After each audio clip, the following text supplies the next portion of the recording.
আমাৰ প্ৰত্যেক দিনাই নতুন নতুন বাংলাদেশী অসমত সোমাই আছে না, আমিতো প্ৰতিদিনাই ধৰি আছো, কিন্তু সকলোকে যে ধৰিছো আমিতো গ্যাৰেণ্টি দি ক'ব নোৱাৰো।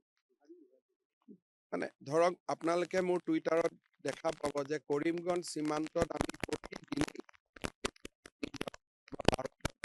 16জন বিদেশীক আমি ধৰিছো, কিন্তু সকলোকেতো আমি ধৰিব পাৰিম সেইটোতো নাজানো। অসমত সোমাই আহিলে ৰেচন কাৰ্ড এখন ললে, আধাৰ বনাই দিলে, তেওঁতো ভাৰতীয় নাগৰিক হৈ গ'ল। কিন্তু যিহেতু আমি এনআৰচিখন বনাইছিলো, তাৰ এটাতো সুফল আমি পাব লাগে। এতিয়া আমি একচেপ্ট বা ৰিজেক্টলৈকে যোৱা নাই, অন্ততঃ আপুনি এনআৰচিত আবেদন কৰিছিলে, সেই প্ৰমাণটো পালে 14ৰ পিছত সোমোৱা মানুহখিনিয়ে আধাৰ পাব নোৱাৰিব। সেইকাৰণে আমি এই ব্যৱস্থা কৰিছো যাতে জাতিটোক সুৰক্ষিত কৰিব।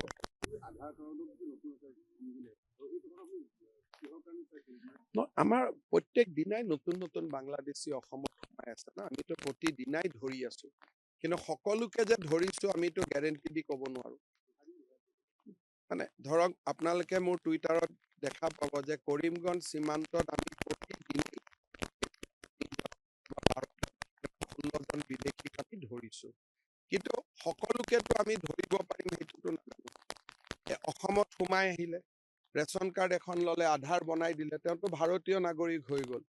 কিন্তু যিহেতু আমি এনআৰচিখন বনাইছিলো, তাৰ এটাতো সুফল আমি পাব লাগে। এতিয়া আমি একচেপ্ট বা ৰিজেক্টলৈকে যোৱা নাই, অন্ততঃ আপুনি এনআৰচিত আবেদন কৰিছিলে, সেই প্ৰমাণটো পালে 14ৰ পিছত সোমোৱা মানুহখিনিয়ে আধাৰ পাব নোৱাৰিব। সেইকাৰণে আমি এই ব্যৱস্থা কৰিছো যাতে জাতিটোক সুৰক্ষিত কৰিব।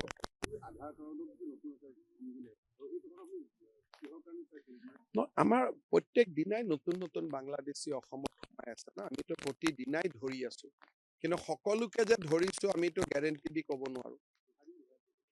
মানে ধৰক আপোনালোকে মোৰ টুইটাৰত দেখা পাব যে কৰিমগঞ্জ সীমান্তত আমি প্ৰতিদিনেই 16জন বিদেশীক আমি ধৰিছো, কিন্তু সকলোকেতো আমি ধৰিব পাৰিম সেইটোতো নাজানো। অসমত সোমাই আহিলে ৰেচন কাৰ্ড এখন ললে, আধাৰ বনাই দিলে, তেওঁতো ভাৰতীয় নাগৰিক হৈ গ'ল। কিন্তু যিহেতু আমি এনআৰচিখন বনাইছিলো, তাৰ এটাতো সুফল আমি পাব লাগে। এতিয়া আমি একচেপ্ট বা ৰিজেক্টলৈকে যোৱা নাই, অন্ততঃ আপুনি এনআৰচিত আবেদন কৰিছিলে, সেই প্ৰমাণটো পালে 14ৰ পিছত সোমোৱা মানুহখিনিয়ে আধাৰ পাব নোৱাৰিব। সেইকাৰণে আমি এই ব্যৱস্থা কৰিছো যাতে জাতিটোক সুৰক্ষিত কৰিব।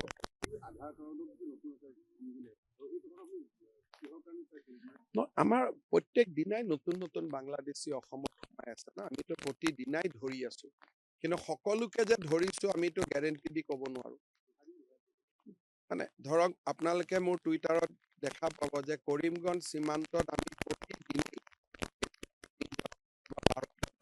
16জন বিদেশীক আমি ধৰিছো, কিন্তু সকলোকেতো আমি ধৰিব পাৰিম সেইটোতো নাজানো।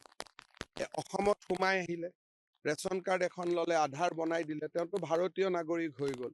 কিন্তু যিহেতু আমি এনআৰচিখন বনাইছিলো, তাৰ এটাতো সুফল আমি পাব লাগে।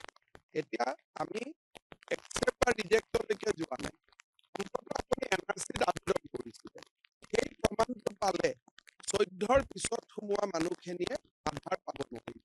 সেইকাৰণে আমি এই ব্যৱস্থা কৰিছো যাতে জাতিটোক সুৰক্ষিত কৰিব।